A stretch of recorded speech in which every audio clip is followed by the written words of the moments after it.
When Russia invaded Ukraine towards the end of February 2022, many across the world thought that a former superpower will take a few days to roll over a former Soviet of Moscow, even though that Soviet was Ukraine, which has always been the richest in resources and human capital compared to all other entities that belonged to the former socialist curtain of USSR.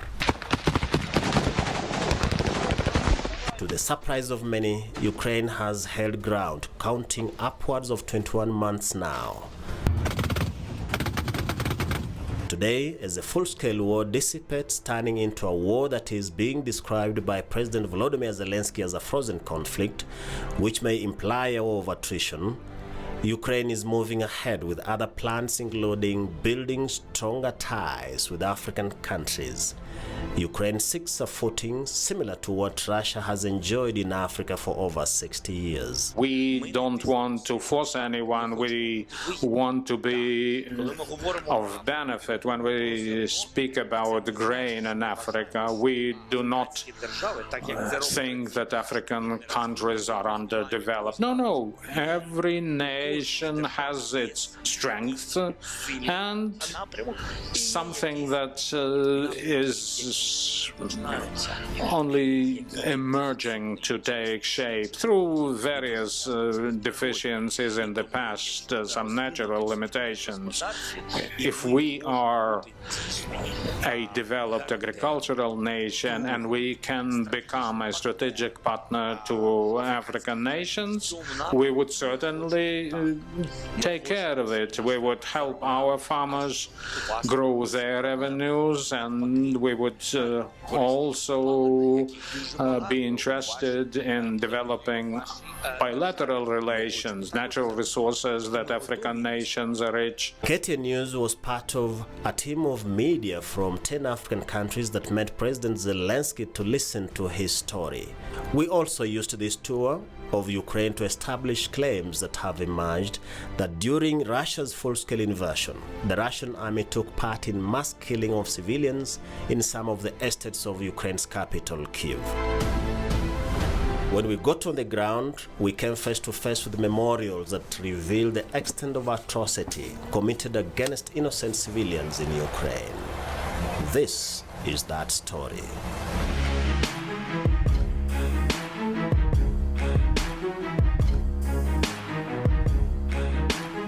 For most of us Kenyans, Odessa is the title of a book, The Odessa File, written by Frederick Forsyth. It is the story of post-war Europe in the 60s. But after Russia invaded Ukraine, Odessa changed a meaning in Kenya. It became one of the greatest treasures that Ukraine has. Russia has wanted to grab Odessa from Ukraine, but it's not been possible. This story tells us why.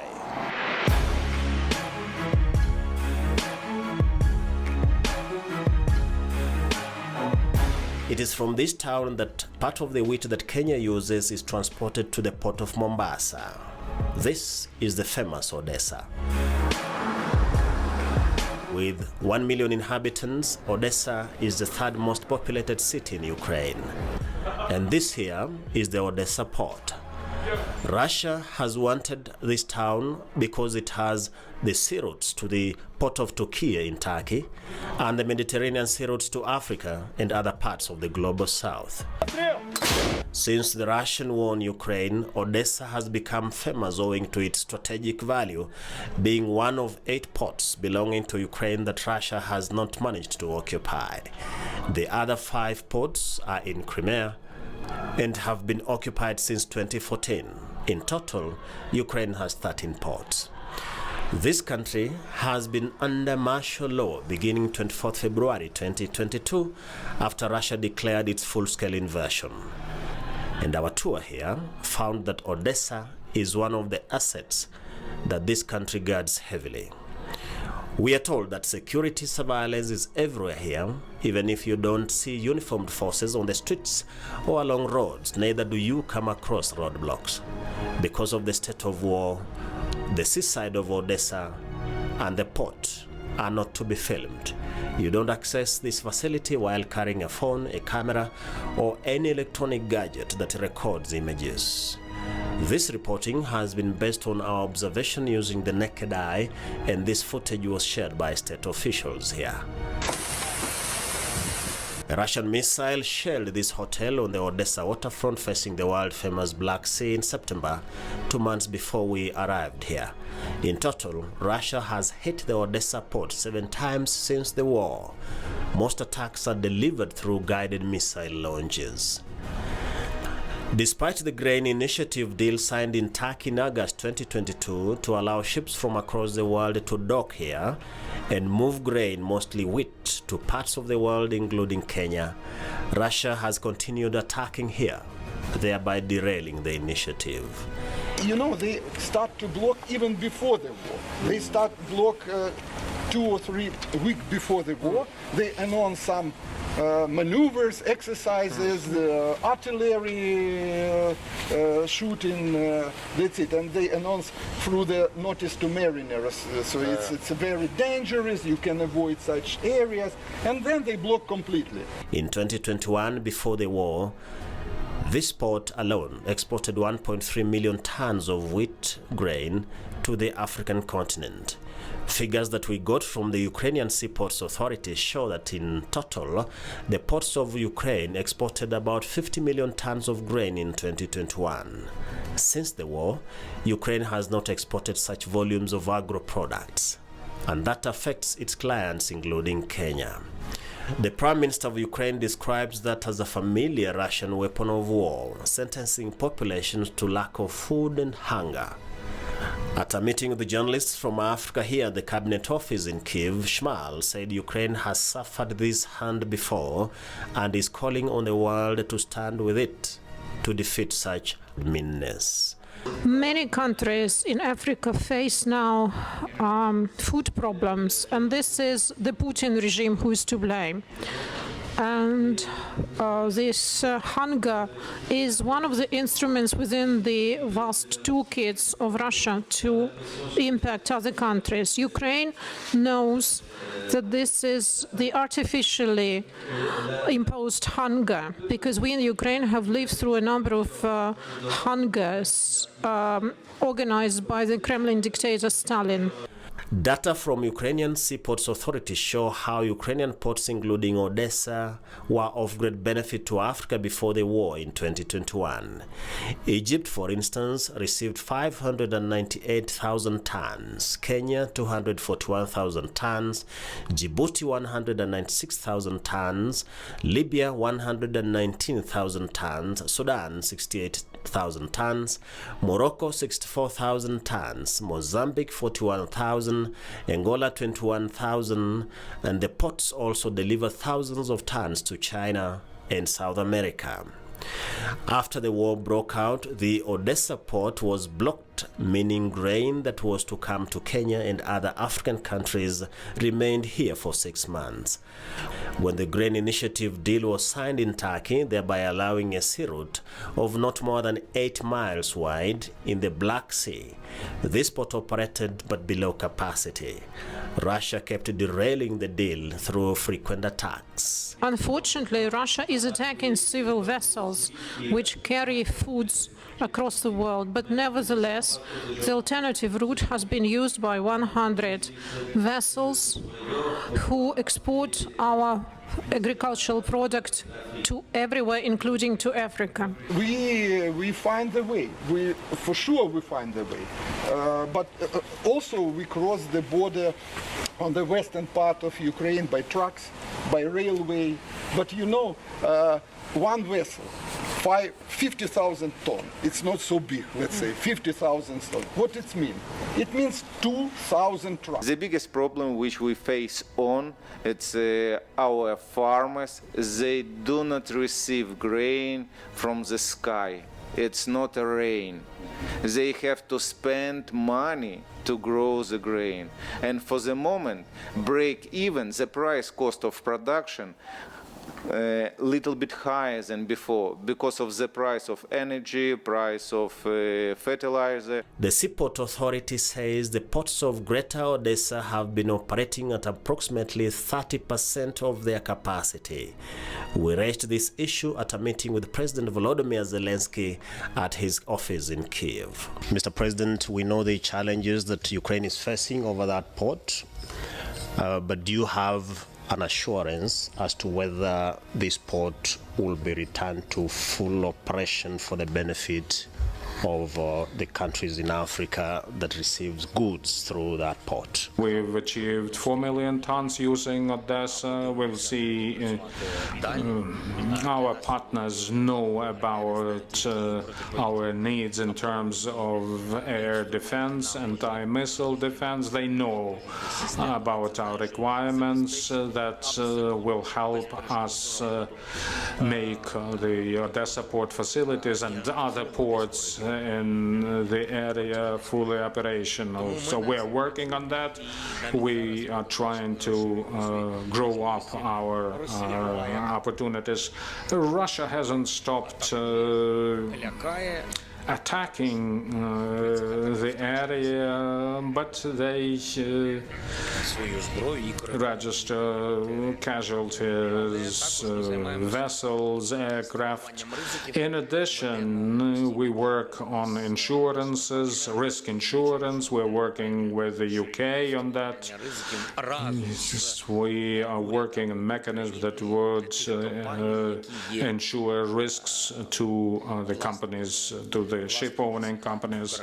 Could you give some idea what will it take for you to overcome the current stalemate and to decisively end the war against Russia, if I may ask? If you ask me, it is a frozen conflict.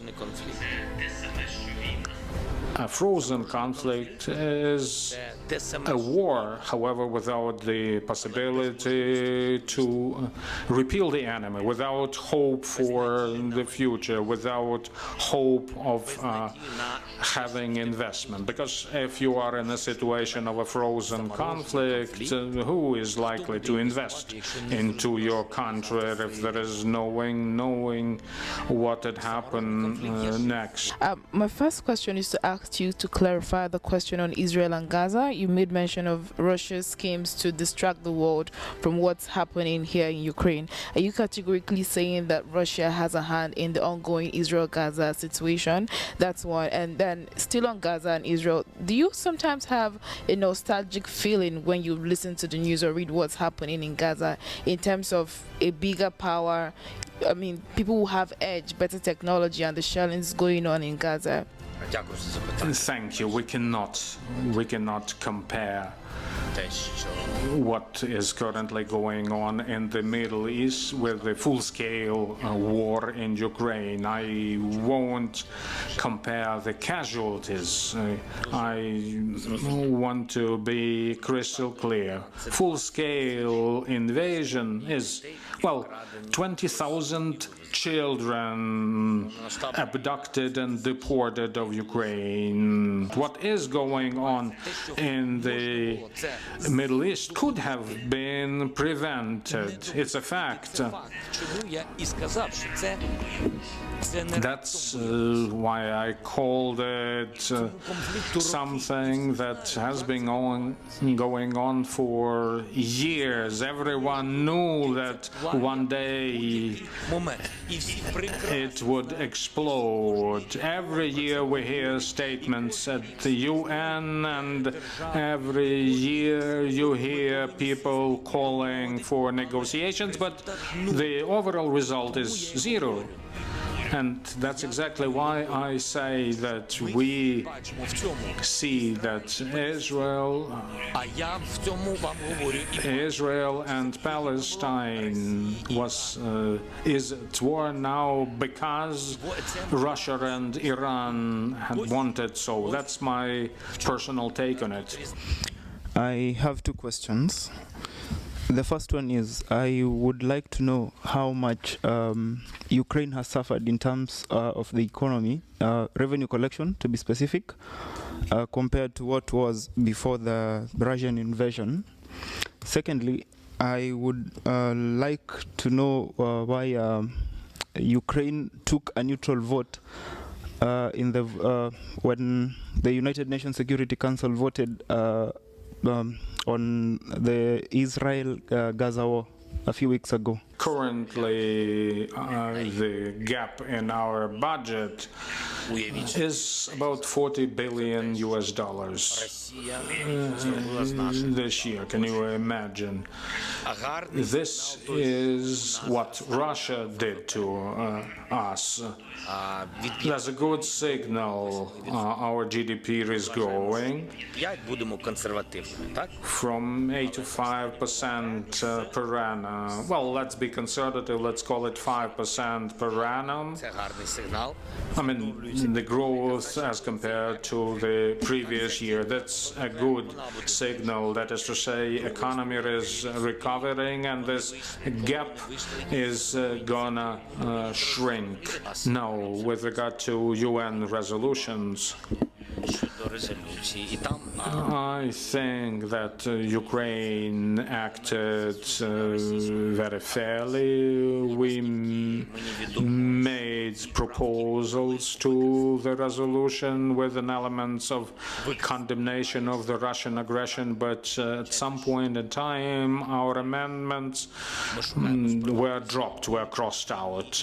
If we would only seek fairness and justice in one war and no such fairness in another, Ukraine decided to show that it won't do that. But we made our position quite clear and everyone knows about that position of ours. My interest would be to know just how much involved Ukraine has been with regard to protection of human rights defenders. I know that there's been quite some massive support that is being rallied around the world, and for sure you will agree with me that a number of these human rights defenders have had to put their lives at risk. Now, have you had any situations maybe where you've been something of maybe targeted attacks at some human rights defenders has been brought to your attention as Ukraine, and there's been some action on your part in that regard? Starting 2014, yes, many human rights defenders were subject to tortures in the territory of Crimea. Ukrainians, Crimean Tatars, and others. Many of them were arrested and deported and put in prison, not just in Crimea, but in the Russian Federation. They were Christian, Muslims, no matter who. They were arrested. Some of them were charged with some religious acts, others were charged with terrorism. Well, Russia always tried to put pressure on human rights defenders because human rights defenders were vociferous. You remember that Russia claimed that a referendum was held in Crimea in spite of the Russian weapons. So we have to protect human rights defenders. We do that. We raise this issue at the UN level. How effective? Well, we managed to get some of the human rights defenders out of prisons. How we did it? Well, we captured some of the terrorists and war criminals, Russians, in Ukraine and managed to negotiate an exchange. Civil society from different parts of the world now working in Ukraine have been pushing for an end to war. Some say the country that started the war is the one to end it. I would like to give strong signal that we have to stop this war. We have to stop this aggression. Without this, we cannot continue to be the sustainable producer of grain, and we cannot be responsible for the whole world how to field it, because Ukraine sent to export more than 10% from total world trade of grain. The beginning of investigating the war crimes, the beginning of investigating the crimes against humanity, and once that is done, we'll be able to see more clearly what the final intent is in relation to the Russian military criminal campaign. Zelensky argues that owing to the running stalemate, especially because Russia is making the war situation unpredictable, he is now focusing on matters that are also important to country to take it forward.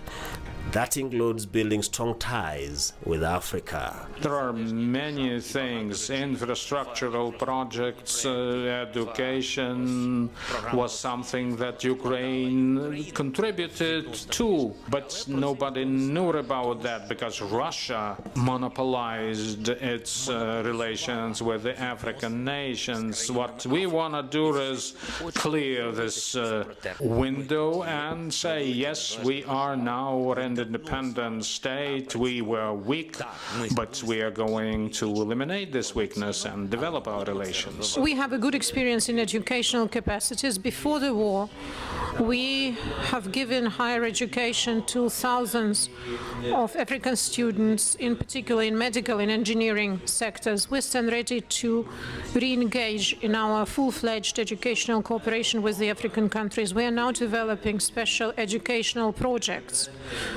And the objective of these projects is to assist African students in gaining university-level education. We stand ready to provide grants so that you can study in Ukraine by various sectors of knowledge, including diplomacy. Already, Ukraine has 10 embassies on the continent, including one in Kenya, and is seeking 10 more.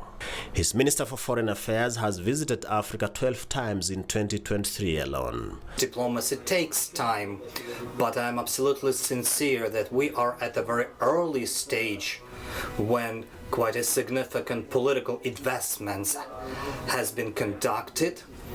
We identified the subjects and the themes of the projects that can connect Ukraine and African nations closer, but launching any specific projects or solid feedback is still not there. The man charged with the responsibility of implementing the overall new push to return Ukraine back on track, despite isolated instances of attacks by Russia, is Prime Minister Denis Shmyhal. We have lost 30% of our GDP and our economy because of this full-fledged invasion and war. But we have adapted, we have stood strong. Our economy, our public institutions continue to operate. We are rebuilding ourselves rather fast. We have rebuilt 500 schools and kindergartens, more than 800 hospitals, some 20 bridges. We managed to retain the majority of our territory, so Russia will never see us panic or surrender. It's a fact.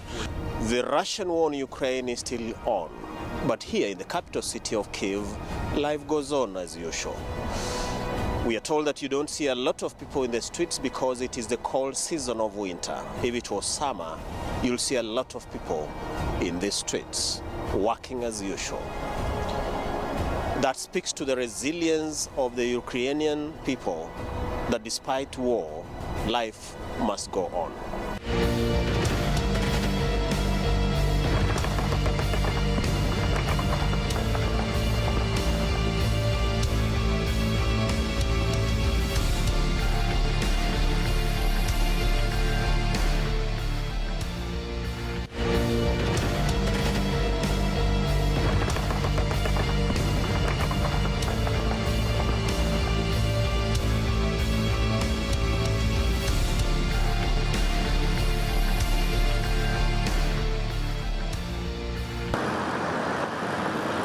This man here is the symbol of Ukrainian resilience. More than 150 years ago, he taught his motherland to always condemn oppression on many fronts, serfdom, slavery, and to reject the stratifying society into castes of master communities and slave ones. In poetic writing that alludes to political history of Eastern Europe, he is described as the serf who created a country.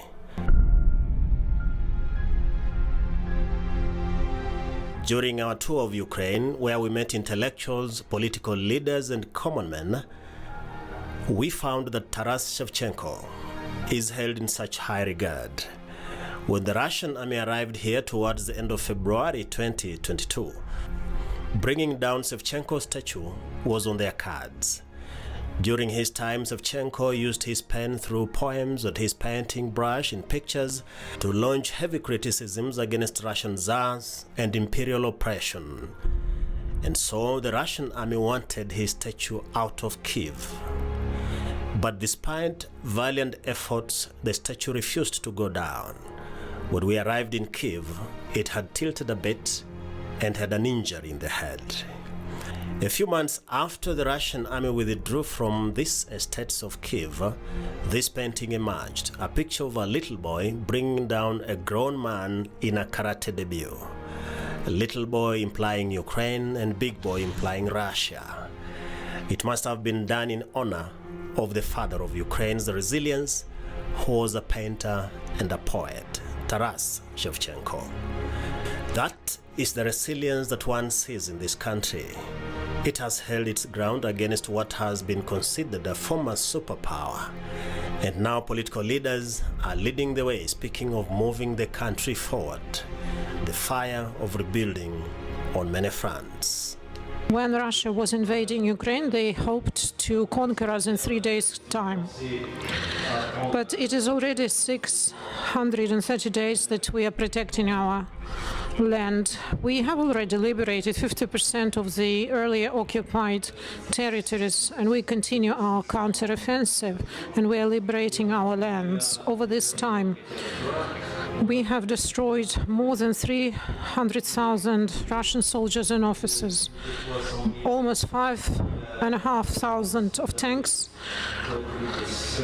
armored vehicles, 7,500 artillery systems, and many more weaponry, which was not behaving as good as they have hoped at the battlefield. Ukraine has liberated the Kiev, Sumy, Chernihiv, Kharkiv, Kherson regions. This is half of the earlier captured territories by Russia. But even as Ukraine rebuilds, its resilience is still seen in turning the atrocities caused it during Russia's full-scale invasion into memorials of war to be cemented into the country's history. Nearly all memorials are in and around this satellite town of Bucha that bore the brunt of the Russian full-scale invasion. It was here that the Russian army landed towards the end of February 2022. It was also here that the push for the takeover of Ukraine was stopped, making Russian forces to pull back to the east, where some territory of about 6 million acres of farming land remain in Russian hands. Propose. What is absolutely clear that we have to liberalize this 6 million hectare. For the moment, it's more than 1,000 kilometers of front line, and about 5 million people who are Ukrainians. I cannot even imagine how they live there, and most of them would like to beg, but how? It's quite big army, and unfortunately I have no key for this lock. Farming land is heavily contaminated with mines, and we have to demine these acreages to help farmers grow more and to reduce the cost and be able to sell grain at a discount to, say, Africa. But instead of that, we have to invest in demining. Russia did it from the very the beginning, they mined all the fields. When they approached Kiev, they started placing mines everywhere. Kiev region, Kherson region, we demined some routes in order to help deoccupy territories, but agricultural land, many farmers have already been killed in explosions of those mines. The atrocities caused here, which include shelling of residential areas whose remains are this. The mass torture and killing of civilians now captured in these pictures, and the look of this now famous bridge caused international media to ferociously report on Bucha, giving the atrocities the name the Bucha Massacre. Bucha is a satellite town of Kyiv lying in the northwest. The deputy mayor of this town, Konstantin Moroz, while meeting this team of journalists from Africa, said Bucha's population was about 30,000 as of early 2022. All civilians ran for their dear lives, and some who were unlucky to be cornered by the Russian army were tortured, raped, and killed. From the 3rd of March till 31st of March. During the period of occupation, lots of civilians were killed simply with a direct shot to their head, to their chest, to their knees. And as lots of people were killed, their bodies lied on the streets. The Kiev suburbs were a complete mess, as you will have heard. Devastation, buildings destroyed, civilians killed, bodies strewn across streets. The Russian army pushed towards Ukraine's capital, but was stopped at this now famous bridge that is about 20 kilometers from the city center. The bridge was destroyed in the first days of the full-scale invasion, in the first days of the 25th or 26th of the February. The Russians already tried to occupy those territories and nearby the settlements, and they were not successful in entering the city completely because Irpin was occupied only for 20%.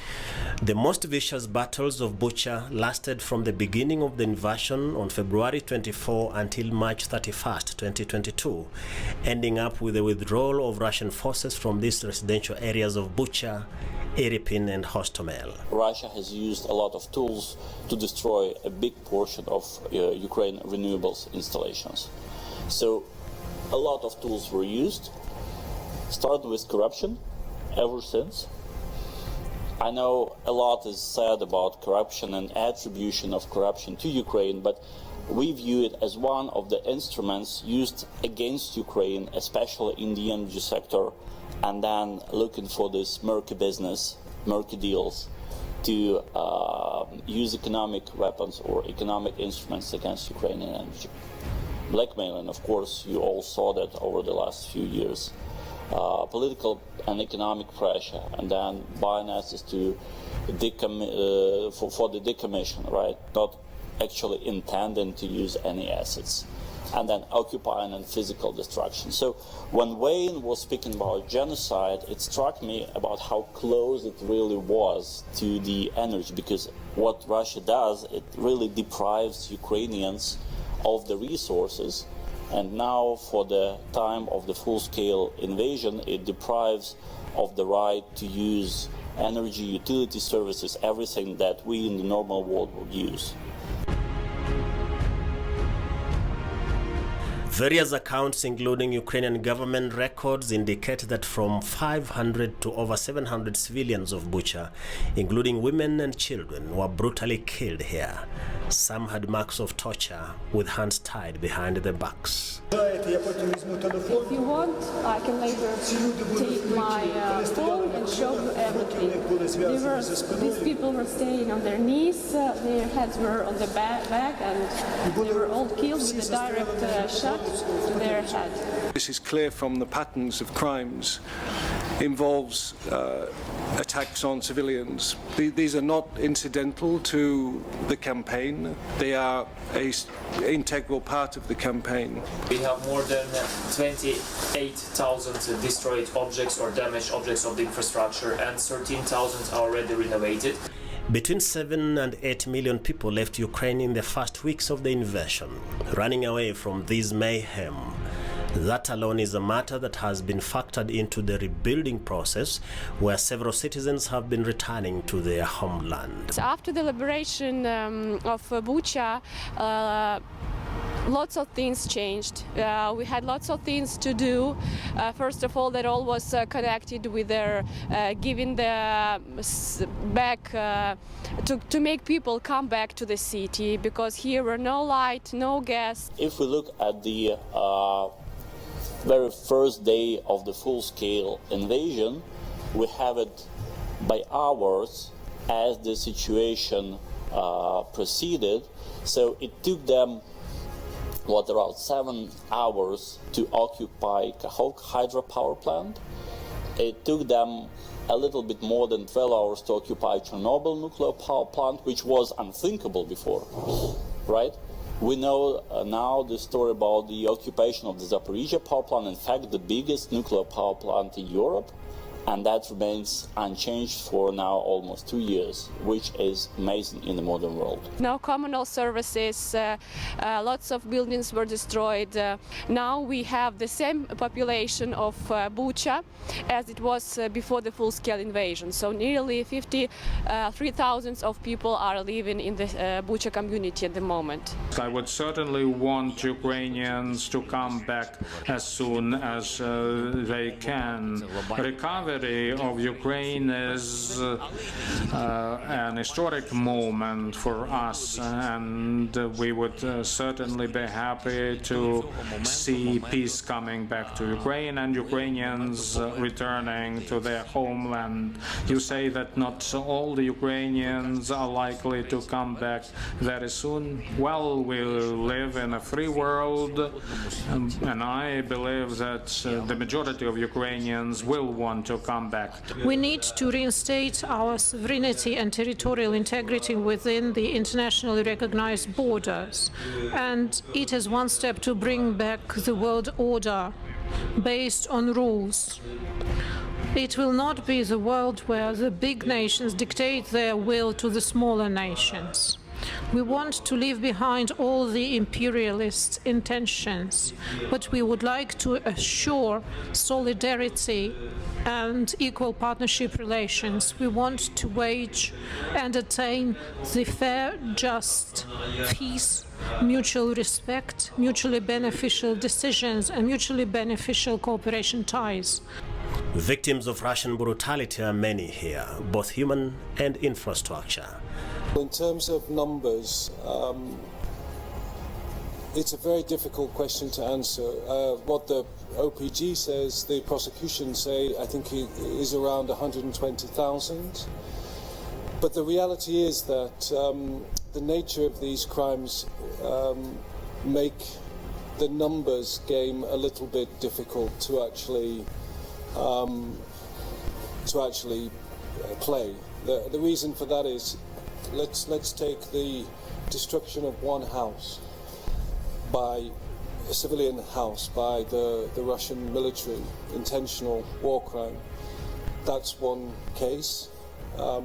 What if the same unit destroys 10 houses in that village? Is that one case or is that 10 cases?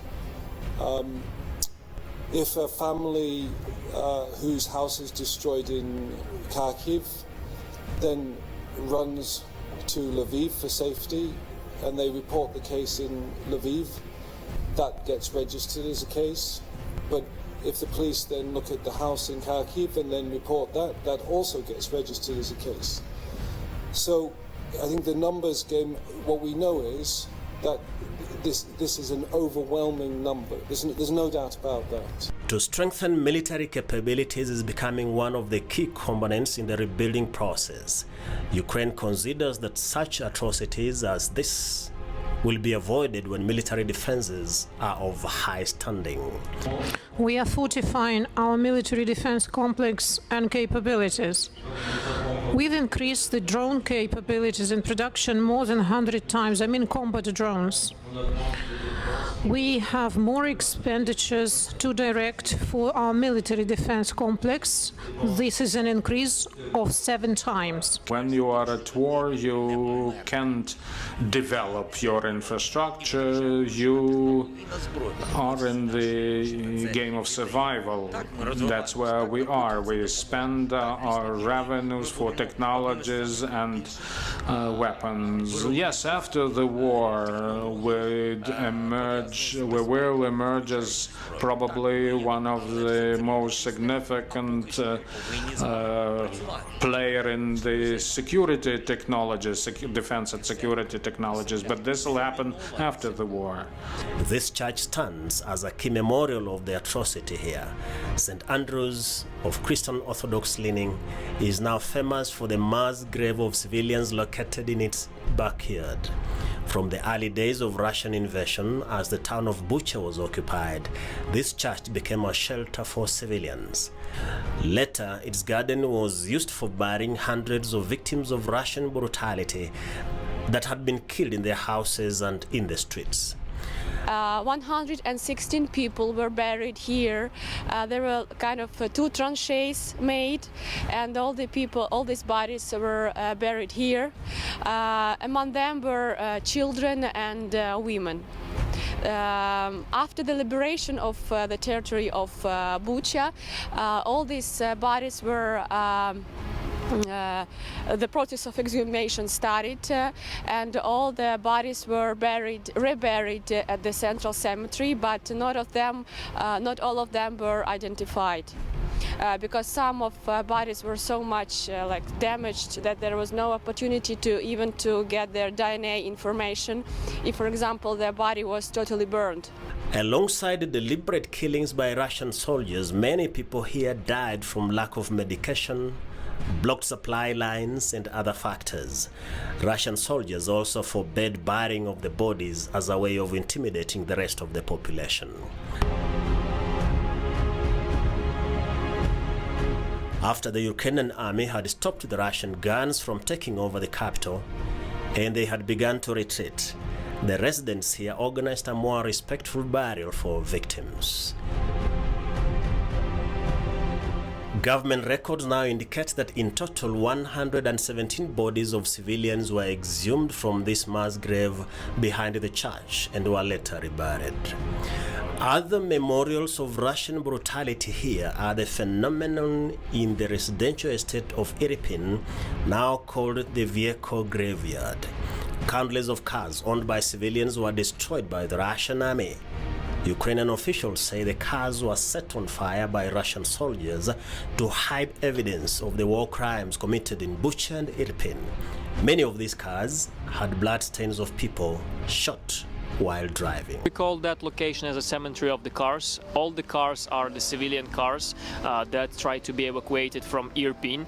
Most of them just went to the bridge. They saw that it was destroyed because the Russians destroyed all the connections such as mobile network, internet connection, and people had no news. People did not know that the bridge was blown up. The people just left their cars and were evacuated by Ukrainian sides over here, where we had the evacuation of buses and the train, of course. And yes, some of those cars that were being able to restore and maintain, people, the owners, they already took it. However, the rest are just, it's the metal. You can't do anything with those cars. Creating different opportunities for Ukrainians. Observers may never forget Vokzalna Street, another memorial of the war, which is the main artery connecting 3 main towns in the northern suburbs of Kyiv: Bucha, Irpin, and Hostomel. The street is famous for the jam of the first 30-kilometer column of Russian tanks that were destroyed by the Ukrainian army. The street has been rebuilt and remains a memorial of the war. To many Ukrainians, Romanivsky Bridge shall remain a legend years to come. The Ukrainian army blew up the bridge, stopping Russians right across on the other side, securing the city from an imminent invasion. In Ukraine, the bridge is called the Road of Life. Another bridge has been built here, but the destroyed one remains as a memorial. To construct it, I think, a year ago, and we planned to open it a couple of months ago. However, because of the Russian rocket attacks on the energy infrastructure, it paused us, and right now we are nearby finishing it, so hopefully it will be opened maybe in 3 months, no more. In the heart of the city of Kyiv, life goes on. Over 21 months now since the full-scale invasion, Zelensky's administration is moving ahead with rebuilding the country. If Russia complies at least with one point, respect to UN Charter and territorial integrity of Ukraine, it will withdraw troops from our territory. This will be the end of the war. Even as it pushes towards reclaiming all its territory in the east, now remaining in Russian hands. Wellington Nyongesa, KTN News, Ukraine.